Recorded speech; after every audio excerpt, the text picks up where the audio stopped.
Hello and good Sunday, October 31st. Yeah.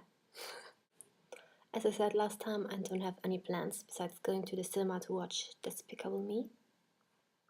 Yay! I have some news. No, I didn't find a job, but remember the book I had last time? This one, yeah. I'll do something I will never do. I only did it once with a book which turned out to be an erotic book, and I got it when I was 12. By the way, that erotic book didn't have a cover which was telling anything about the inside of the book. It was very colorful and I only bought it for the cover and I haven't looked on the back. Yeah, just to make things more clear. I will show this book. Oh, wait. Meanwhile, I've been reading this. I was going to say something about the title of the book, which is The Most Beautiful Book in the World. Yeah, there we go. And that it wasn't very humble, but I noticed that inside this book there is a story called The Most Beautiful Book in the World, and the book in this story is probably not the most beautiful book in the world, but it has emotional value. You have to read the story, it's very touching. The original title was, I hope I pronounce this right, Odette tout le monde et d'autres histoires. Odette tout le monde and Other Stories, and probably if it was called Odette tout le monde and Other Stories, it wouldn't be a bestseller. I'm joking. There are two stories which are. Actually, there was one story that was quite confusing. It's called The Forgery, and another one which had a quite sad ending was called The Barefoot Princess. But I don't want to tell the stories. I would give away too much. And you have to buy this book. It's lovely. It's worth it, really. And since I'm done with this, I'll start reading Harry Potter, the first one. I'm not a fangirl. I have never read Harry Potter. I started them when I got them and I was 10, as soon as it got out. In fact, I have the German version, Harry Potter und der Stein der Weisen, because for those who don't know, I'm half German. And yeah, I hope I like it, as the whole world seems to like it. I will let you know.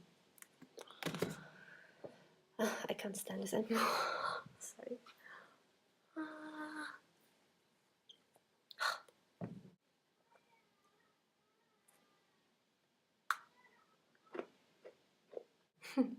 Tonight is the last episode of Single Father. I can't believe it's already over.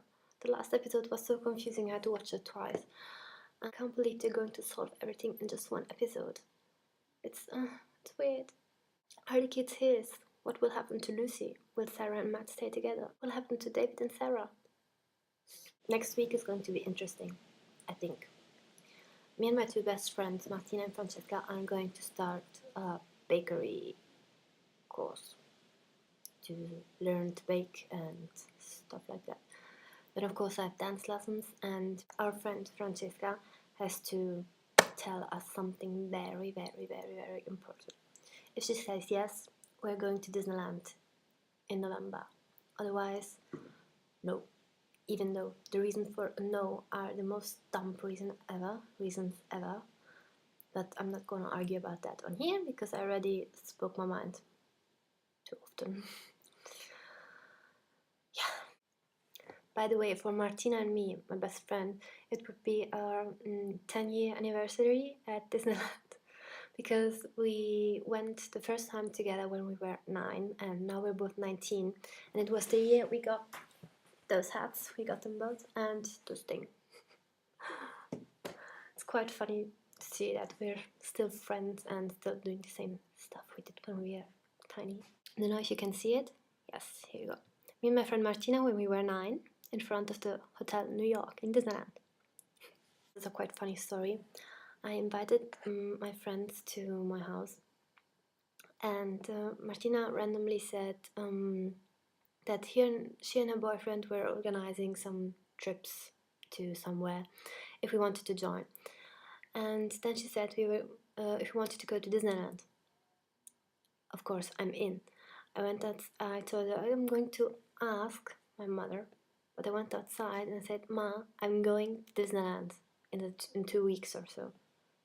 And my great mother said, okay, buy some Christmas things, thanks.